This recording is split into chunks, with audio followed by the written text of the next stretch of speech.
Rustam Effendi, warga Kecamatan Kertapati menjadi salah satu korban kecelakaan lalu lintas yang terjadi di kawasan Jembatan Musi 2, Palembang. Ia dilarikan ke IGD RSUD Palembang Bari dalam kondisi pingsan.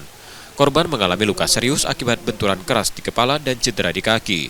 Insiden bermula saat Rustam yang berboncengan dengan istri dan anaknya keluar dari gang dan mencoba mengambil jalur putar balik menuju Jembatan Musi 2 dengan melawan arus. Saat hendak menyeberang, datang sepeda motor lain dari arah berlawanan dengan kecepatan tinggi, hingga tabrakan tak terhindarkan. Kedua kendaraan mengalami kerusakan parah, sementara pengendara menderita luka ringan hingga berat. Aku ini dari arah Poligon mau ke flyover Keramasan gitu lah. Ya. Beliau ini maling jalur mau ke arah Poligon dari lorong kecil itu keluar.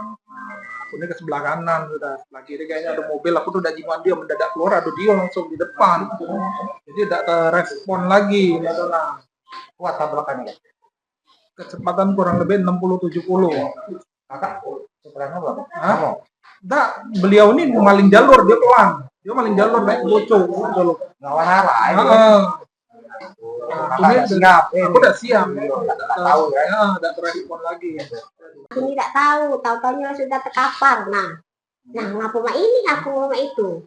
Tidak tahu nih anakku. Tidak sadar, taunya aku tergeletak. Aku cak ini, cak melayang itu. Suami luka apa?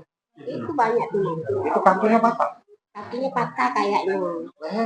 Lehernya enggak, ininya apa? Ininya tokak, kepalanya tokak. Polisi telah mengamankan kendaraan yang terlibat dan menangani kasus ini dari unit Gakum Satlantas Polrestabes Palembang. Yudi Kiswanto, Kompas TV, Palembang, Sumatera Selatan.